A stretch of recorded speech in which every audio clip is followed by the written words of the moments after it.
Now, we have learned, first of all, that there is this God and that it's ever available right where we are in any circumstances. Don't forget, it's just as available when we're going through the fire, when we're going through the floods, when we're going through the hurricanes, when we're going through the valley of the shadow of death. It's just as available. Don't turn your back on it because you're in a problem. That's the time to reach out harder than ever. And we've learned that it is God that worketh in you. And so when the going gets very tough, that's the time to relax, not the time to tighten up. That's not the time to get fearful. That's not the time to get tensed and strained. That's the time to relax and realize I don't have to do this. It is God that worketh in me.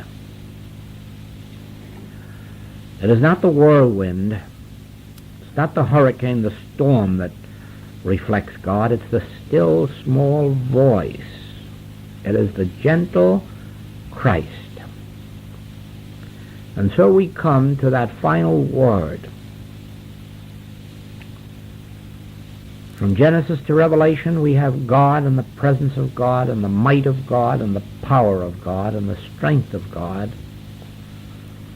But as we come toward the end of the Bible, from the New Testament on, from Matthew on, we begin to learn a new word.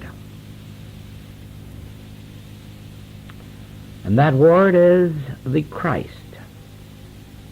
I can do all things through Christ. I live, yet not I, Christ liveth in me. And there we come to a word that defies definition or analysis or interpretation even. It's a word that you have to take, or a term that you have to take just as it is, without any explanations, without any appeal to the reasoning mind to understand it. For the more you try to understand it, the less you'll have of it. The more you can accept the term the Christ without question, without any desire to analyze it or understand it, the more of it you will have. The more you try to mentally probe, the less you will have. Scripture tells us that there are 4 temporal kingdoms, using metals as a base, but we know that it means the forms of matter. And that these 4 temporal kingdoms will be destroyed. And then it tells us that they will be destroyed by a rock that is carved out of the side of a mountain without hands. That's pretty nearly as ridiculous as you can get. A rock carved out of the side of a mountain without hands will fall on the 4 temporal kingdoms and crush them. Well, you see, even though you could not analyze such a statement or humanly reason it out, still you can spiritually discern that there is that which is invisible and infinite,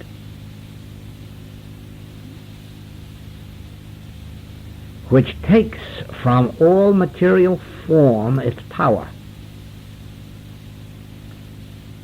so that in our consciousness we understand that the power is not in the form, but in the invisible creator of the form. Now that statement doesn't mean that the world is going to do away with gold or silver or brass or atomic energy. It doesn't mean that at all. It means that the Christ is going to take the destructive element out of the forces of this world and govern them. That's what it means. Now, you have already seen that done, for instance, in the case of electricity, where the mind of man governs electricity and its uses and its activities, harnesses it for man's purpose. The mind does that. In the same way, right now you are witnessing that atomic force is being harnessed, and someday will be harnessed not to destroy man, but to serve man. And so the destructive force will be out of atomic energy, and atomic energy will be a gentle little lamb governed by the mind of man. The mind of man. That very rock on which our life is based, the mind, which has no material form, and yet it's the source of our intelligence, or the seat of it, or the avenue of it. That mind will harness every bit of this atomic power, and eventually atomic power will be just as gentle a lamb as electricity is when it's properly hooked up. And they will be servants of man, not destructive elements, but constructive elements, servants of the mind of man. And so it will be that one of these days you will find that every form of matter, take gold, which today dominates and rules man. It buys men's souls. Isn't it day of the week when men and women aren't selling their souls for gold or the equivalent of it? It's gold or its equivalent, money, that governments are using in this attempt to destroy each other or conquer each other. Money, which is in that sense a devil, will someday become just a pliant little thing in our fingers that we ourselves will use and have complete dominion over. And it'll never be able to buy us or bribe us, but we'll be able to use it, not to hold on to, but to transfer and use for our purpose. Gold will be tamed so that one of these days it will be nothing more or less than an instrument for our use, just like streetcar transfers that we don't hold to have any value, bus transfers that we don't use to have any value. So it'll be with dollar bills or pound bills. They will no longer be powers. The power of the Christ will crush all power out of money as a force, and it will become just a tool, just a servant that we can mold to our use. And so you're going to find one day that all forms of matter are literally going to be under our feet. Germs, we'll have absolutely no fear of them at all. No fear of them at all. We will have conquered them. I'm thinking right now of an illustration where for many, many years the Eskimo of Alaska was subject to tuberculosis, and to such a terrible extent that the medical facilities of Alaska were inadequate to care for it. And a law was passed permitting these Eskimo to be brought down to the States for treatment. And you know, within just 3 years, in 3 years' time, tuberculosis had been so conquered that they had been able to disband the sanatorium and give it up and have no further need for it. And the very little remaining tuberculosis that there is in Alaska is so little that the local authorities can handle it and take care of it.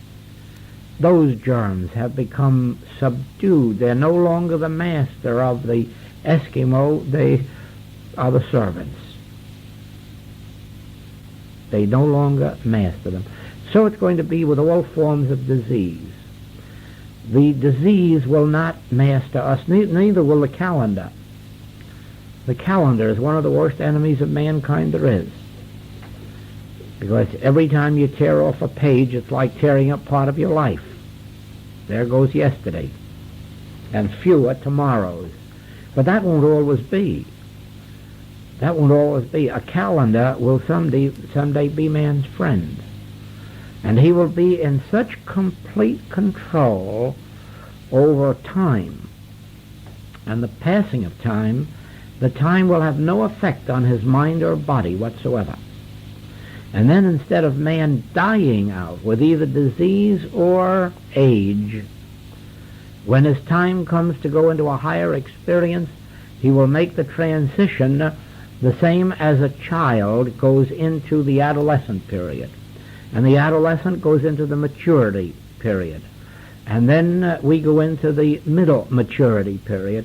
So we will just keep on making transitions from one stage to another.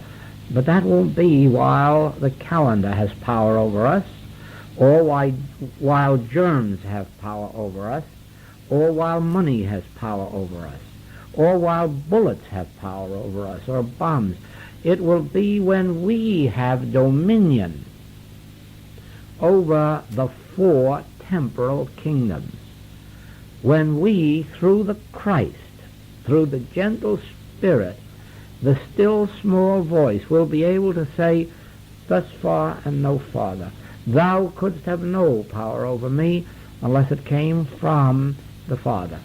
Now you can begin to demonstrate that any day of your life that you wish. You can't prove it to its fullness because that comes with time and maturity and experience. But you can begin as of this very moment. And just remember that within you there is this gentle Christ, which may be called the still small voice or the voice of the Lord.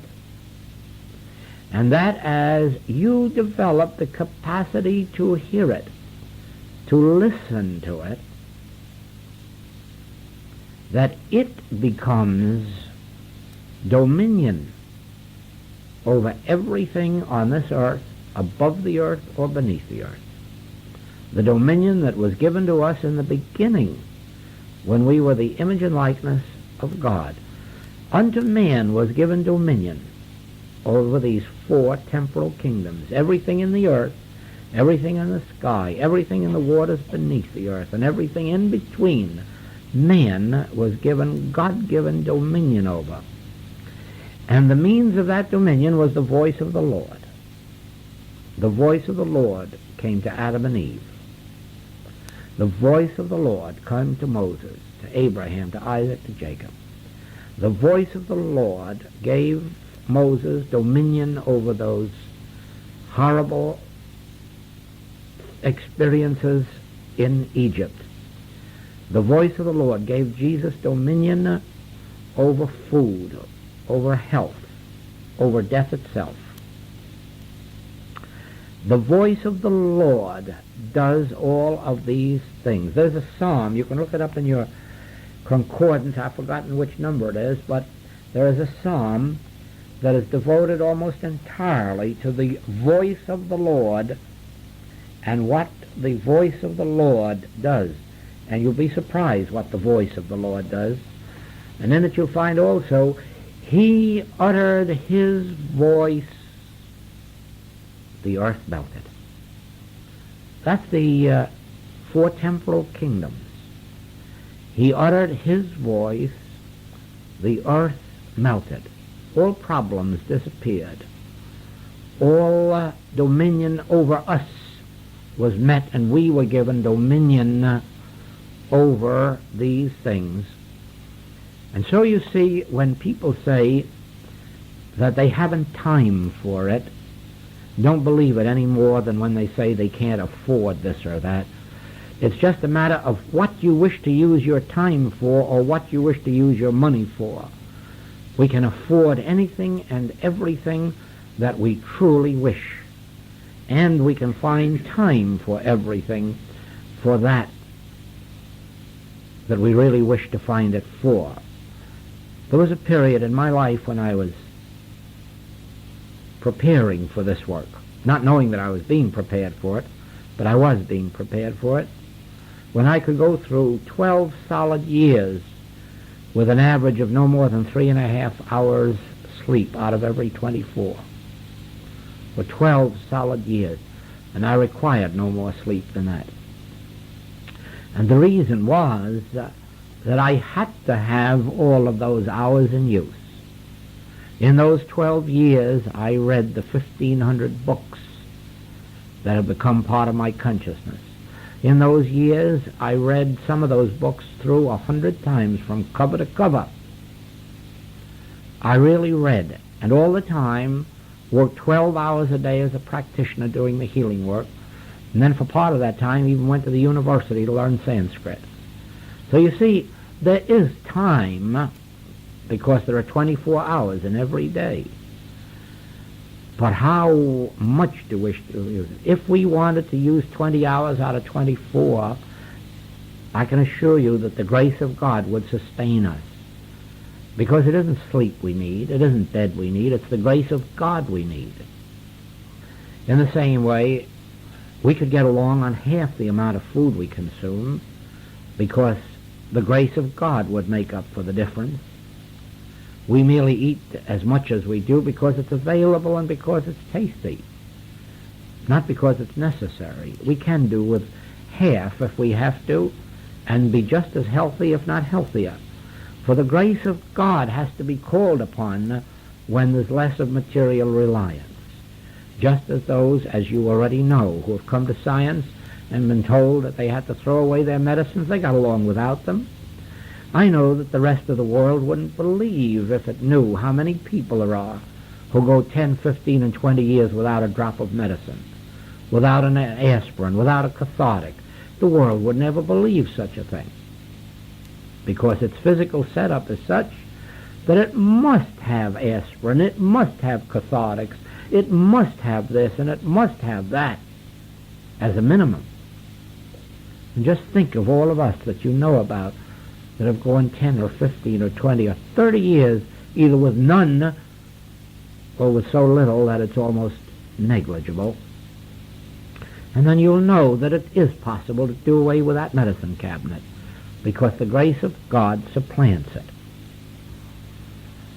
I know sometimes there are some doctors who smirk about the subject of Christian Science or spiritual healing, and like to tell about how they have a patient who's a Christian Scientist that sneaks to their office, or had to have an operation, or maybe they have 2 patients. But they forget about how the tens of thousands of those who don't, or that maybe even that one had to succumb once in a lifetime, that they don't stop to remember, that even though a Christian Scientist or a New Thoughtist or a Unity student or an Infinite Way student may once in a while have to resort, through fear or family, to material remedy, compare it with the rest of the world and see how wonderfully the grace of God cares for us in place of material remedies. And then you'll know what I mean when I speak of the Christ. The Christ, that gentle presence which is the grace of God in our experience, how it carries us through, and how, when we learn to listen to it, hear it, and obey it, it finally gives us dominion over disease, over germs, over unemployment, over unhappy human relationships, gives us dominion. And then you'll understand why the day will come when that rock carved out of the side of a mountain without hands, that gentle Christ, that Spirit of God within your consciousness, will someday give you dominion over every element of human life, including time, age, death itself.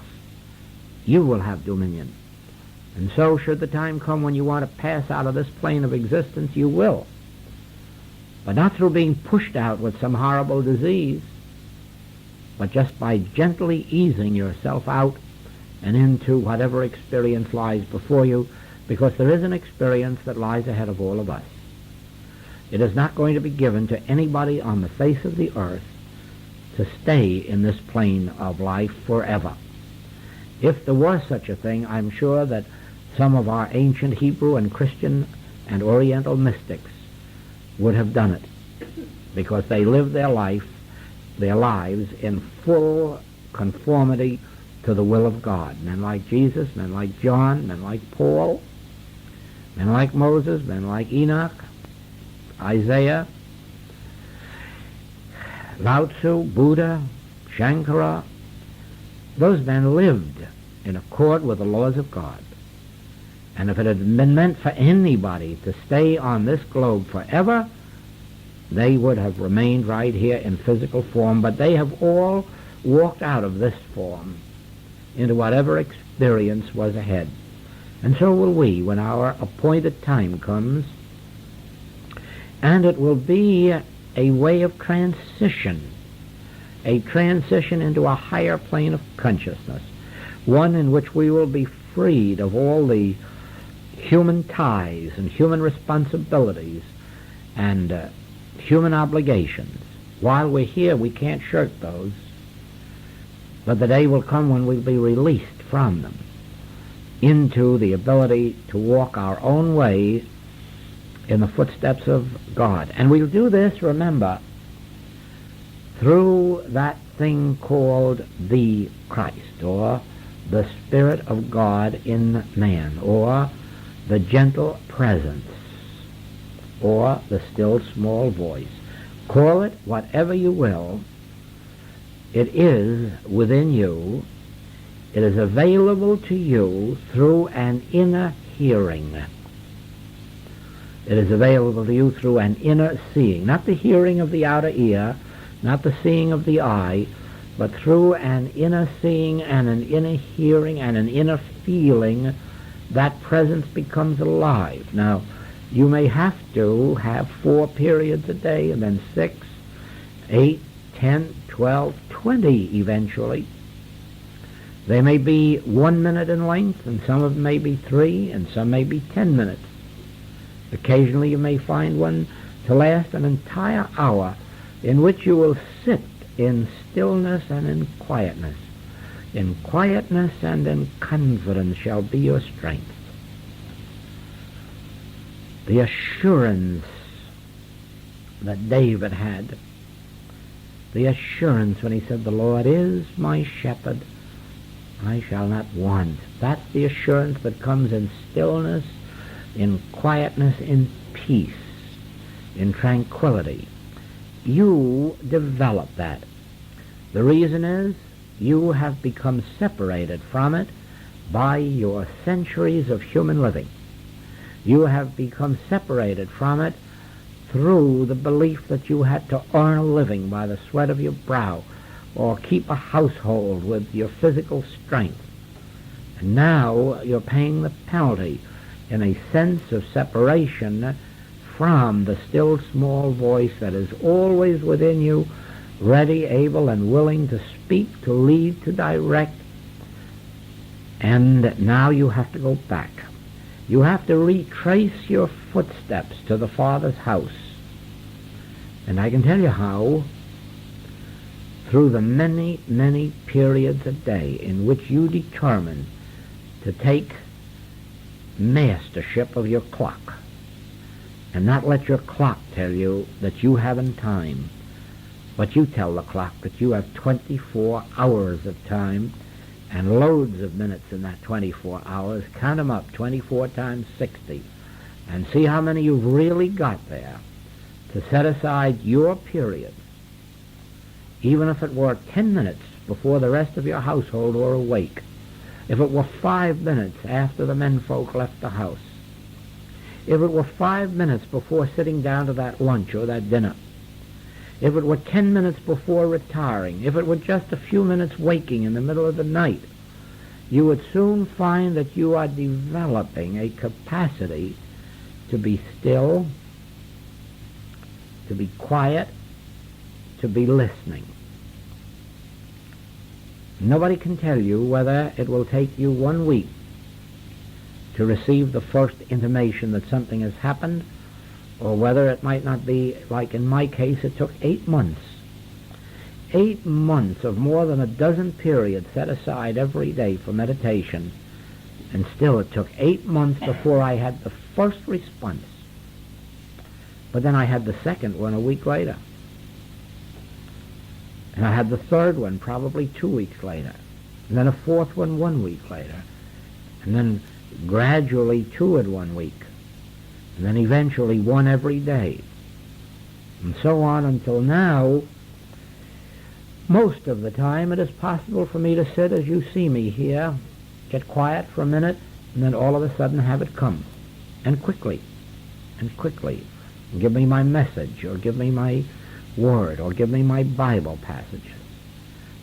Don't be surprised if I tell you that it was riding in the taxi between the hotel and here that these 3 Bible passages were given me that I read tonight. While we were riding in the taxi, I had this Bible in my hand, and I kept fidgeting with it, and that's when it came. And then as I've sat here and turned within quietly every once in a while, the message kept coming and coming and coming. It isn't made-up message. It's not memorized. It keeps coming in the degree that we turn in. Oh, sometimes I have a little struggle, because in my work, we're all day long and sometimes all night long. I'm dealing with the problems of students and patients, and some of them are pretty nasty problems. Sometimes you get pulled down off your high estate, then you have to build yourself back up again. Sometimes people come into your experience who really pull almost everything out of you that you've got of a spiritual nature. That's all right. You can rebuild it again. And if it blesses them, you don't mind it. But it does give you something to meet, because you have to build back up again to where you were. The Master did by going away for 40 days. We ought to go away much more than we do for this rebuilding. Now, the whole of it in the Master's teaching is the Christ.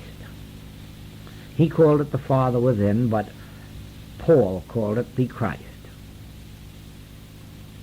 And the Father within, or the Christ, that's the voice. And that voice, the Word of God, is quick and sharp and powerful. And when that voice utters itself, the earth melteth. The whole 4 temporal kingdoms of the earth melt. I have seen all forms of sin and all forms of disease melt away when that voice spoke within.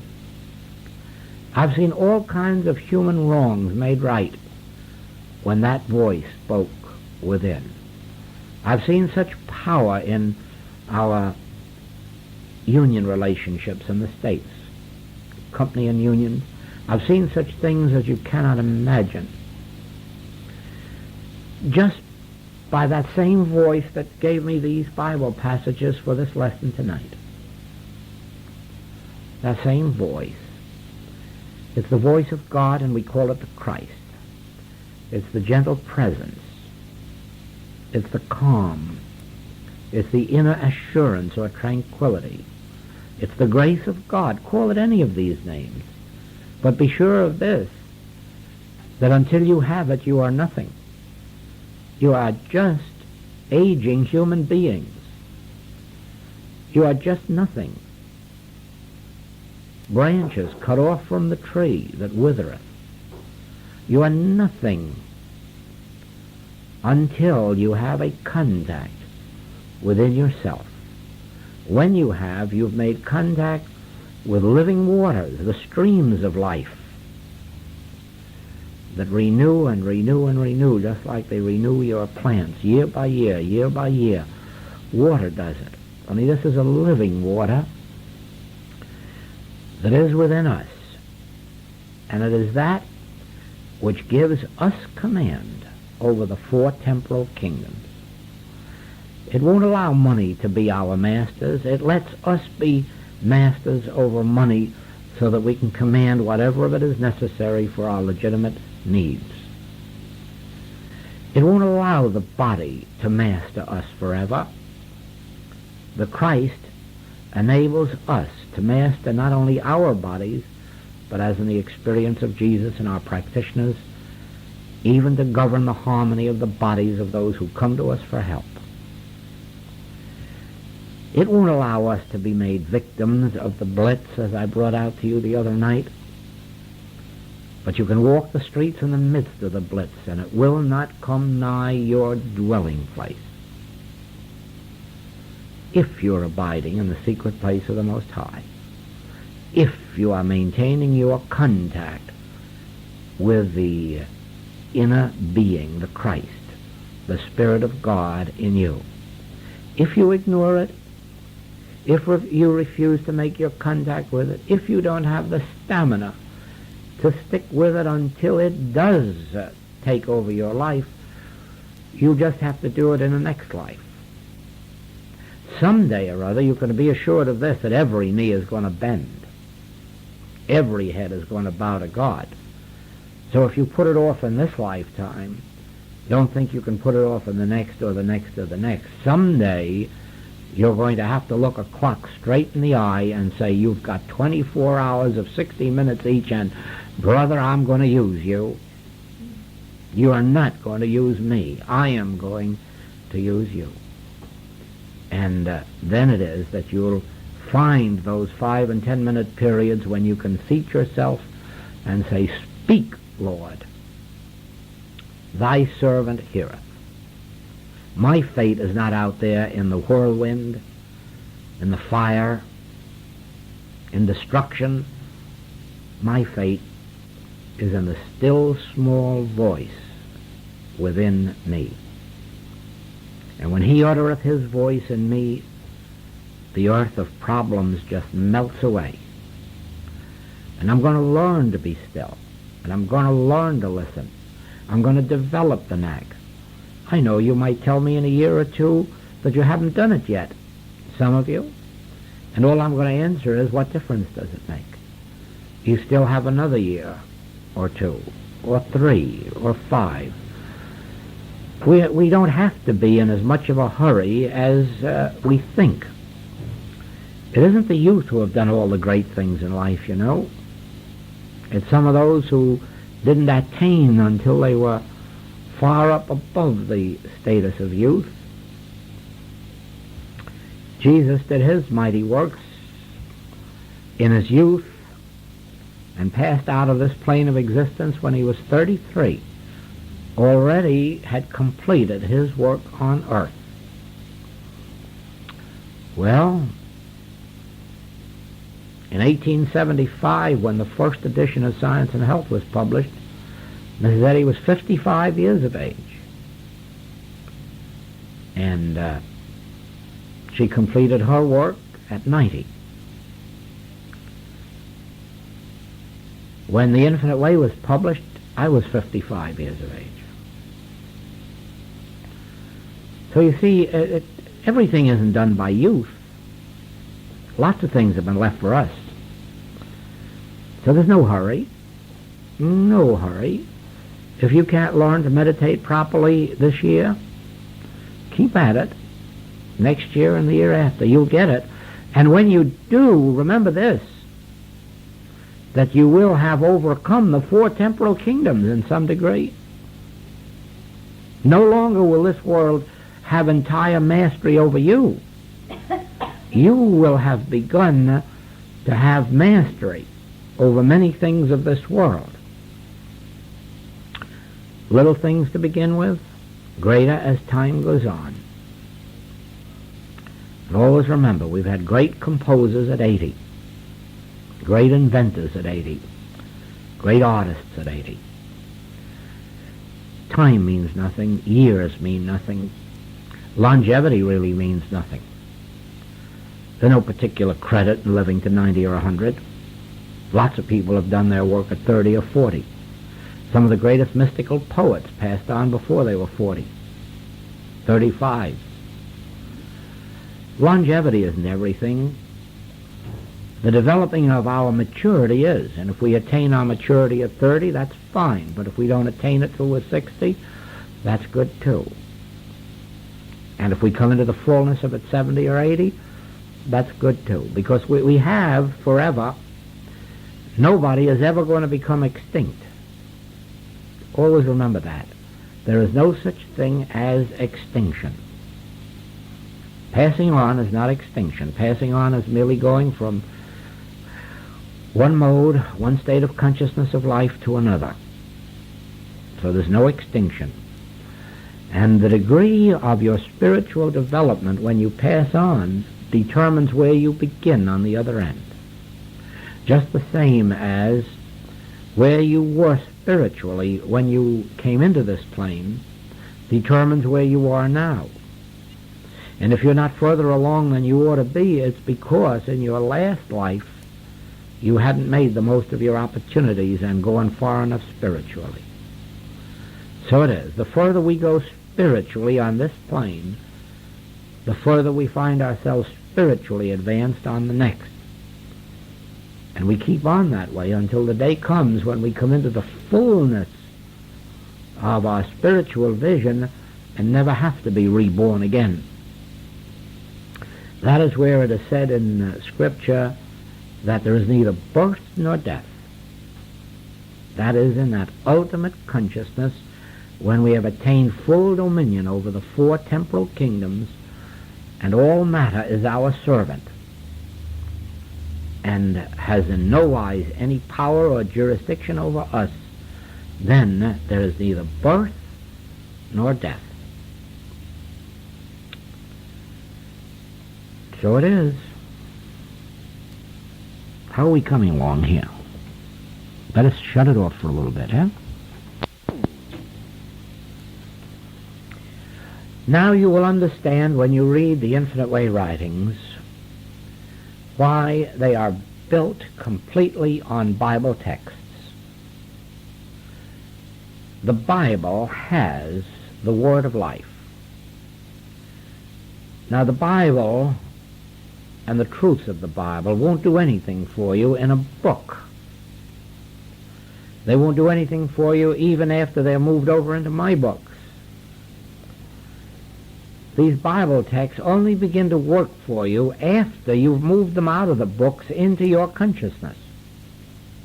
Whether you move them direct from the Bible or whether you move them from my writings with the explanations around them makes no difference. But don't believe for a minute that the Bible as a book can help you or my writings. It is only as you lift them out of the book into your consciousness, dwell on them, ponder them, as if they were seeds that you were planting in your mind, and then letting them take root, then letting them grow, as you water them and fertilize them each day by renewing them, pondering them, thinking upon them. There you have the way toward the life of dominion. Now, I have a book in preparation which I'm sure will not be off the press this year. We have so many other things that have to be done before that can be properly edited. It's all written, but it has to be edited. And it's rather shocking in nature because it explains some of Genesis and how it is that we have become human beings merely by accepting the belief of good and evil. Well, you spoke before of fear. But see, if there was neither good nor evil, there'd be nothing to fear. You'd recognize that nothing in this world had power, since all power was in God. And then you'd be right back in the Garden of Eden. before the fall. The only reason that we're human beings at all is because we've accepted good and evil, and we exult over the good, and we fear or hate the evil, and that constitutes humanhood. When you no longer exult over the good and no longer fear the evil, you're no longer human. You are the child of God that was created in the image and likeness of God in the beginning. You can gather that from God's words to Adam at a certain period of his development, when Adam hid himself. And God wanted to know why. I'm naked. Who said that thou art naked? Who told thee that thou art naked? Aha! Good and evil has come into the mind, huh? One part of the body is all right and the other part isn't. The other part isn't. Why? Who said so? Who said that thou wast naked? Why, nothing except the belief in good and evil. That's all. If it wasn't for that belief in good and evil, who would care whether they had clothes on or clothes off if the weather were right? But no. We have accepted the belief of good and evil, and with it, we've accepted sin, disease, death, lack, and limitation. And we're never going to be able to overcome our humanhood until we have overcome the belief in good and evil and are able to face any situation in life without a belief that it can be either good or evil, since all the issues are not in things but in the withinness. Well, in the same way, in this book, you're going to read about the Sermon on the Mount in a way that you've never in your life read about it. It doesn't appear anywhere in any of the literature that we know of, because it came to me through revelation, what the Master was saying in the Sermon on the Mount. And incidentally, it came to me in a shocking manner, too. It came to me on a Wednesday night in the Chicago class when I was talking about something or other, and all of a sudden stopped. And then all of a sudden the whole secret of the Sermon on the Mount poured itself out. I'd never heard it before, never known it before, never thought of it before, never had spoken about the Sermon on the Mount in any of my work. And then all of a sudden out it popped. And I was receiving it at the same time that the students were. But since then, as I've had time for this revelation to work in me, I have clearly seen what the Master was driving at in the Sermon on the Mount when he said, "Ye have heard it said of old." And then he told you what the old Hebrew life was like. But then he said, "I say unto you." And now he begins to give you the Christ truth that we've been speaking of here this evening. The Christ truth, in which you don't have to fear anything that's external to you, whether it's a calendar or a person or a bomb. Resist not evil, I say unto you. You have heard it said of old that you should fear, but I say unto you, fear not, resist not evil. There isn't anything in this world that can do harm to you. Well, we haven't attained that, but that's what we have to attain in order to be able to live the Christian life. The Hebraic life is an eye for an eye and a tooth for a tooth, and get there first with the biggest bomb. But that's not the Christian way. The Christian way is resist not evil. There's nothing in this world that can harm you. All you have to do is live in my word and let my word live in you.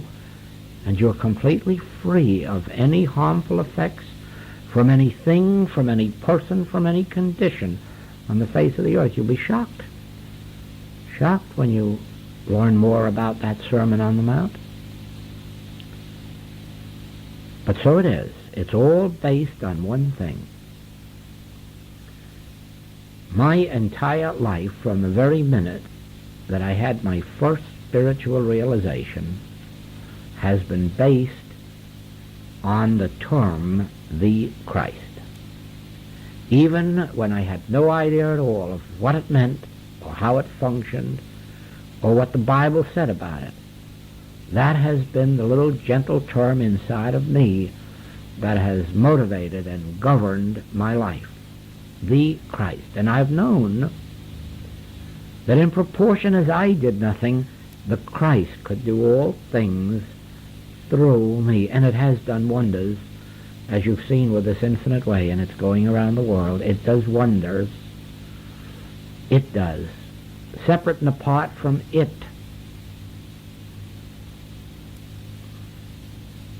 I wouldn't want to face life.